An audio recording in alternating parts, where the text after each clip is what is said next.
Good afternoon, everyone, and welcome to this week's Facebook Live. I'm Shay Murray, one of the naturopaths here at the Lucy Rose Clinic.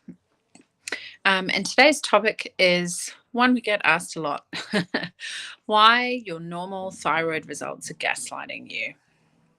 All right, so this is something that we get a great deal. So if you're new here, welcome. And if you're returning, as always, welcome back. So let's get into this topic. This is something that raises a lot of questions with you. If everything is normal in terms of blood work, then the question needs to be, why then do you feel the way that you do? So let's break it down. So this is a topic we do feel really passionate about here at the Lucy Rose Clinic. Every day, dozens and dozens of people say to us that they've been told everything looks fine, everything is normal, yet they still feel tired, foggy, bloated, anxious, losing hair, gaining weight, finding it impossible to lose weight. You really aren't alone. If that's something that you've been experiencing, we can help you. From a naturopathic perspective, we look beyond standard lab ranges, and I think that's something that's important to know. So when you get kind of a standard blood test done, the reference ranges that are used to determine whether your results are normal or abnormal are huge. Those reference ranges are against about 95% of the population, and that's lumping everyone in together. We're looking at optimal health ranges, and we look at a lot of different markers too. So for us, when it comes to the thyroid, we want to know not just if you're in the normal range, but is your thyroid functioning at an optimal level? Okay, so let's unpack that. What does that really mean? So most doctors check thyroid function. They only test for TSH, thyroid stimulating hormone. And while TSH does offer some important insight, it's only one piece of a much larger puzzle. We are complicated arrangements of atoms as humans, right? There's lots of different pieces to the puzzle, if you like. It's a good metaphor. It's one I quite like to use. The more pieces we have, the more detailed the picture is going to be, the larger the picture is going to be. So TSH tells us how loudly the brain is asking the thyroid to work. It doesn't measure whether the thyroid is actually producing enough T4 or inactive thyroid hormone, and then whether or not your body is converting it into T3, the active form that actually affects your energy, metabolism, and mood. And then there's lots of little things there. So some of the issues are you can have normal TSH, but have low T3, okay, which means you're not converting hormones well. Your body isn't getting enough messages. If you remember, hormones are the messengers. So they go out into the body and they go to specific receptor sites and tell those receptor sites what to do. And if the receptor sites aren't listening, then where the hormones come from, whatever part of the body those hormones originate from, they start yelling. I'm sure many of you can think it's like when no one's listening to you, you raise your voice, or you say things more often in an attempt to be heard. It's kind of the same with hormones. You can have normal T4, but it's not converting well into T3 because you need lots of different cofactors and nutritionals like iodine or selenium to convert that inactive form to its activated form.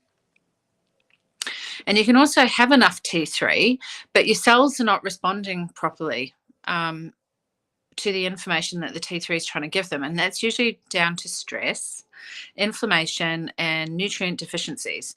And that's why so many people, especially women, are told they're fine when they know that they're not. So let's take a moment to go through the physiology of the thyroid, or the bigger picture, if you like, and the thyroid hormone pathway. So starts at the top, the brain, the pituitary gland and the hypothalamus release thyroid stimulating hormone, TSH. Goes down here to the thyroid. So from here to here, down to the thyroid to produce inactive T4 and a little bit of T3. Most of the T4 is converted to T3 in the liver, gut, and peripheral tissues. T3 then enters your cells and switches on your metabolism, regulates your mood, your temperature, your digestion, and more. So there are things to consider at every step of that process. That's a lot of steps that those hormones have to go through before your body receives the benefit of them. So if there are liver or gut issues, then you have poor T4 to T3 conversion. If you have chronic stress, you probably have gut issues. But also you'll be making something called reverse T3. So reverse T3 is the body's way of trying to put the brakes on. It's trying to slow us down. And we don't listen to that reverse T3. We push through, don't we? We just keep on going. But what happens is reverse T3 blocks it blocks T3 from being able to do its job. It doesn't activate in the cells. Then nutrient deficiencies, including selenium and iodine, like I mentioned, zinc, iron, vitamin D. Vitamin D deficiency is so much more common than you would think living in Australia. When you have deficiencies in one of those things, let alone multiple, you have poor hormone production and poor hormone conversion. Then inflammation or autoimmunity. Then your immune system may be attacking your thyroid long before it's bad enough to show on a standard test. And if you have inflammation from a different kind of autoimmune presentation or inflammation from a different source, that also may be affecting how well you convert hormones. Okay, so commonly missed things in standard testing. So we have the TSH. This is a good analogy I quite like. It's kind of like taking your car for a service and they only look at one tire when the whole car feels wobbly. So a thyroid panel should include TSH, free T4, free T3, reverse T3, and thyroid antibodies. Okay, there's 2 of those. And in some cases as well, ferritin, iron, B12, vitamin D, and then cortisol, DHEA through adrenal function. And our sex hormones also give us vital context because the adrenal glands and the reproductive glands, or organs, I should say, have a closer relationship with the thyroid than other parts of the body. Context is vital when it comes to developing an overall picture and understanding of where you're at with your health. And functional reference ranges also matter because you might be in the optimal or the normal range, but if you're at the low or the high end, like if you're right on the cusp, you can still have symptoms, right? So that's all very well and good, but what are we going to do about it? All right, so the naturopathic approach. So as naturopaths, we look at what's affecting the thyroid as a whole, the thyroid system and all the bits that feed into and feed out of the thyroid, not just what the thyroid itself is doing. So ask yourself, am I under chronic stress? Probably. Cortisol blocks conversion of T4 to T3. Am I digesting well? Poor gut health reduces nutrient absorption and conversion. And, you know, sometimes we live with digestive symptoms for so long, they become so normal, we stop noticing them. And then there's all this stuff going on underneath. Do I eat enough protein and healthy fats? Possibly not. And we need those for hormone production. Am I deficient in key nutrients? Iodine, many Australians and New Zealanders are deficient in this because it's not in our soil. Selenium, zinc, iron, vitamin D, tyrosine. They're all things that we test for too, so we can see, because that is a huge part of the picture. And then, you know, there's lots of things that we can do. We like to address the nutritional deficiencies, of course. And then as well, there's a lot of supportive herbal strategies that we can use. There's lots of liver and gut support herbs like schisandra or globe artichoke. There's a great range of herbs that support the stress, thyroid, adrenal axis rebalance. I do love a good adaptogen. There's plenty of them out there.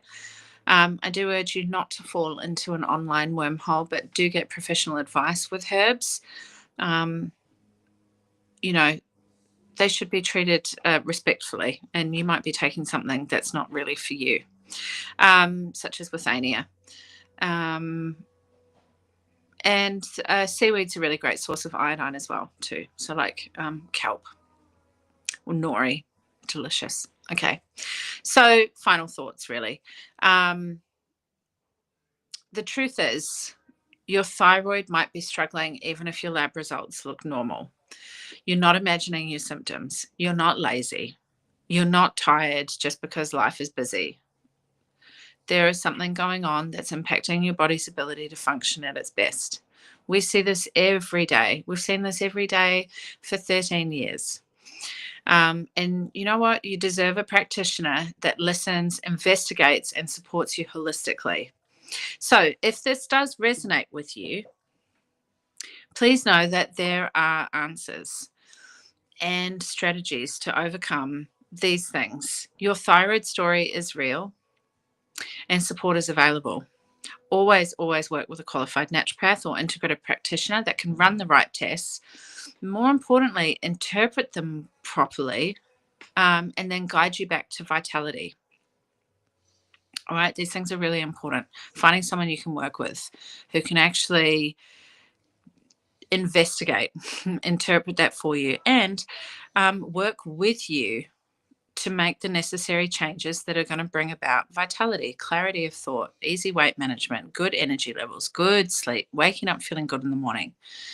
These are all viable, important health benefits to help you actually enjoy life, not just exist in life. So, if you're interested in knowing more, you know what to do. There's a QR code there. Give it a little scan on your phone, and you'll be able to book a complimentary discussion with one of the Lucy Rose team members to help you give a better understanding of what we do and how it can work for you. Otherwise, you can go to our website as well and click the book a free consult button. So thelucyroseclinic.com.au, you can find us that way. Or reach out through the socials, and someone will come back to you and guide you to the best place. So, as always, thank you for your time. Thank you for your time and attention this afternoon. I hope you're all having a lovely day. And until next week, take care of yourselves, be gentle, get plenty of rest, do something nice for yourself.